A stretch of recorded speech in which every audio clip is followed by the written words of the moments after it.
Assalamualaikum warahmatullahi wabarakatuh. Untuk pembelajaran Waalaikumsalam warahmatullahi wabarakatuh. untuk pembelajaran hari ini kita akan masuk ke sesi tanya jawab mengenai materi menyusun laporan keuangan. Nah, kemarin sekilas sudah saya jelaskan. Silahkan kalau sekarang ada yang ditanyakan, silahkan ditanyakan. Ibu, Ya. yang dimaksud kualitas sekunder itu apa sih, Bu? Oke, di dalam laporan penyusunan laporan keuangan itu kita harus memenuhi 2 syarat, yaitu ada syarat kualitas primer dan syarat kualitas sekunder. Nah, di sini untuk syarat kualitas primer itu adalah kualitas utama yang membuat informasi keuangan berguna sebagai dasar untuk pengambilan keputusan. Jadi, laporan keuangan itu dibuat atau disusun oleh suatu perusahaan yang berguna untuk pengambilan keputusan. Makanya di sini kualitasnya harus kualitas yang primer karena semua laporan keuangan itu baik digunakan oleh pihak internal atau eksternal itu untuk pertimbangan dalam pengambilan keputusan. Nah, di dalam kualitas primer itu ada 2 kualitas. Yang pertama ada relevan dan ada handal. Untuk yang relevan itu artinya bahwa laporan keuangan yang disusun oleh suatu perusahaan memiliki hubungan langsung dengan pengambilan keputusan. Informasi keuangan dikatakan relevan jika dapat membuat perbedaan dalam pengambilan keputusan ekonomi oleh pemakainya. Informasi yang relevan adalah informasi yang memiliki nilai prediktif, umpan balik, dan tepat waktu. Jadi di sini untuk relevan itu bisa sangat membantu dalam pengambilan keputusan karena dalam laporan keuangan tersebut itu ada data yang sangat mendukung dalam pengambilan keputusan. Yang terutama biasanya dalam pengambilan keputusan itu di laporan keuangan yang diambil adalah dalam laporan keuangan laba rugi. Nah, di situ semua data yang diperlukan untuk pertimbangan pengambilan keputusan ada semua. Nah, makanya kualitas primernya adalah relevan. Kemudian untuk handal itu artinya bahwa informasi tersebut dapat dipercaya karena cukup terbebas dari kesalahan dan penyimpangan di dalam penyajian informasi. Yang handal adalah informasi yang memenuhi syarat antara lain dapat diperiksa, penyajiannya jujur dan netral. Nah, di sini untuk bagian laporan keuangan atau yang membuat atau menyusun atau mencatat laporan keuangan itu adalah orang-orang yang mempunyai jiwa jujur, teliti, dan disiplin. Karena apa? Karena laporan keuangan tersebut harus bersifat handal, yaitu nanti bisa diperiksa. Nah, pada waktu pemeriksaan itu, laporan harus mempunyai bukti-bukti pendukung atau bukti-bukti pendukung yang sudah diarsipkan, yang sudah disusun dari pertanggalnya atau per perusahaannya, seperti itu. Kemudian di sini kenapa harus jujur? Nah, jujur itu artinya dokumen yang ada itu harus dicatat secara rinci. Jadi tidak mungkin ada catatan yang tidak ada bukti dokumennya. Nah, di sini ada lagi kata netral. Untuk kata netral itu artinya mereka tidak bisa berpacu pada seseorang. Jadi harus netral. Jadi misalkan ini sama teman berarti pengeluarannya harus banyak. Nah, itu tidak bisa. Jadi kita harus netral, harus jujur, harus bisa bertanggung jawab. Itu yang dikatakan handal. Jadi semua informasi itu bebas dari kesalahan dan penyimpangannya.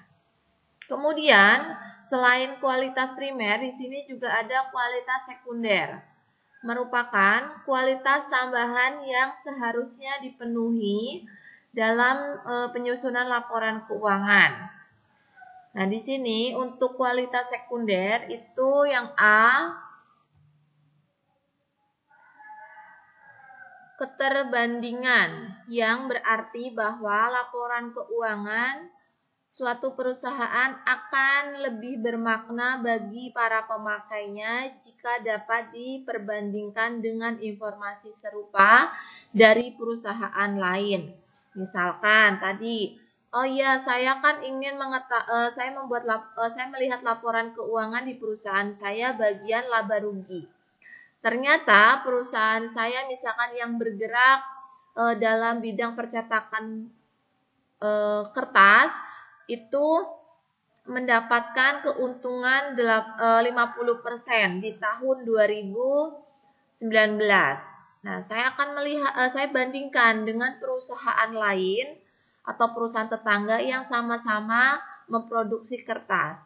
Ternyata perusahaan lain itu mendapatkan keuntungan di tahun 2019 itu 60%. Berarti kan keuntungan di perusahaan lain itu lebih tinggi dari keuntungan di perusahaan kita. Nah, itu yang dinamakan keterbandingan. Jadi kita bandingkan dengan perusahaan lain, tapi sama-sama yang dibandingkan. Misalkan laporan laba rugi, ya kita membandingkannya laba ruginya. Kemudian misalkan kita melihat neracanya, laporan neraca. Di laporan neraca saya akan membandingkan bagian modal. Nah, nanti juga kita akan melihat fokus ke bagian modal di laporan neracanya.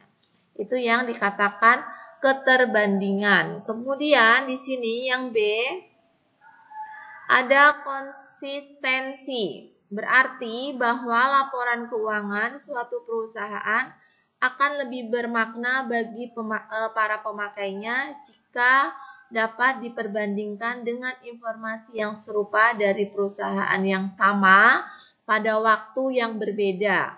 Nah, berarti di sini kita membandingkan laporan perusahaan kita sendiri, tapi pada periode waktu yang berbeda. Misalkan tadi, saya akan membandingkan laporan keuangan di perusahaan saya pada tahun 2019 dengan tahun 2018. Nah, itu yang dikatakan dengan konsistensi. Apakah sama keuntungan yang kita dapat atau tidak? Itu. Jadi kita konsistensi itu membandingkan laporan keuangan pada perusahaan yang sama tapi waktunya berbeda atau periodenya berbeda. Nah, itu mengenai kualitas primer dan sekunder. Sampai di sini sudah jelas? Jelas, Bu. Ada yang akan mempertegas di sini. Jadi setiap perusahaan itu wajib untuk membuat laporan keuangan. Karena apa? Karena dengan adanya laporan keuangan, kita bisa mengambil keputusan-keputusan apakah perusahaan kita perkembangannya semakin meningkat atau tidak. Misalnya perkembangan di perusahaan kita tidak meningkat, berarti kita akan mempunyai alternatif untuk meningkatkan keuntungan yang didapat oleh suatu perusahaan. Nah, dari mana kita melihat atau kita akan mempunyai rencana untuk meningkatkan keuntungan? Ya dari laporan keuangan yang tadi sudah dibuat. Karena laporan keuangan yang dibuat itu periodenya dalam waktu 1 tahun. Nanti kita bandingkan, tahun sekarang kita keuntungannya hanya 50%.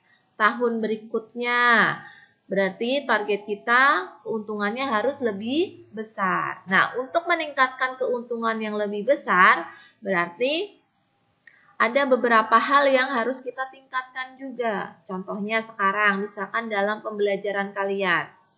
Kemarin kalian sudah melakukan PTS.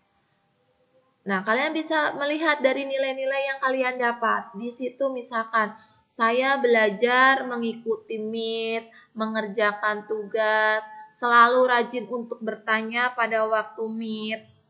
Nah, berapa nilai yang kalian dapat? Misalkan saya hanya mendapatkan 80. Nah, dari laporan tersebut, dari nilai tersebut, kalian nanti akan berpikir, saya sudah mengikuti prosedur, dapatnya 80.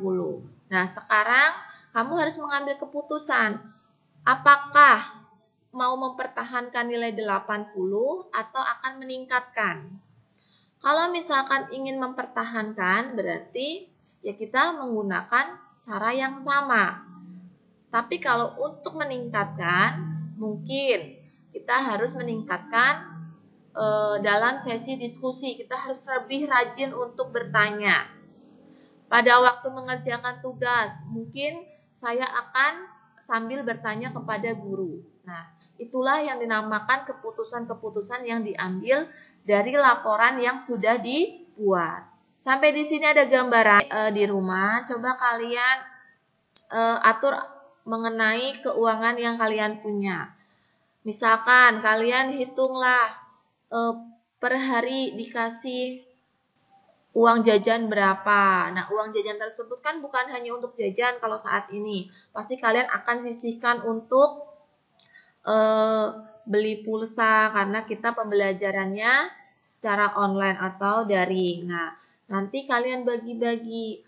Misalkan sehari 5.000. Dari 5.000 tersebut nanti kalian tulis 4.000-nya untuk jajan, 3.000-nya untuk jajan, 2.000-nya untuk disisihkan untuk membeli pulsa misalkan.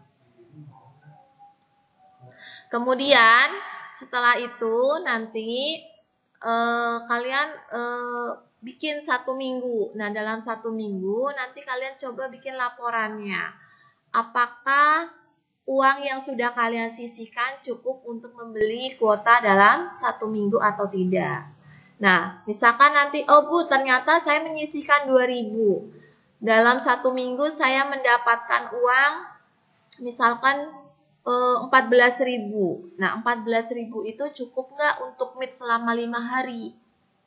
Kalau misalkan kurang, berarti kalian harus membuat komitmen lagi. Oh, berarti saya mulai minggu depan harus menyisihkan uang kuota 3.000 karena kemarin 2.000 itu masih kurang. Seperti itu. Kira-kira bisa atau tidak? Insya Allah bisa. Ya, jadi nanti minta tolong dicoba untuk membuat laporan keuangan di rumah. Jelas? Jelas. Oke. Jelas. Jadi tugasnya untuk hari ini silahkan membuat laporan keuangan untuk 1 minggu. Jadi berarti sekarang hari Jumat.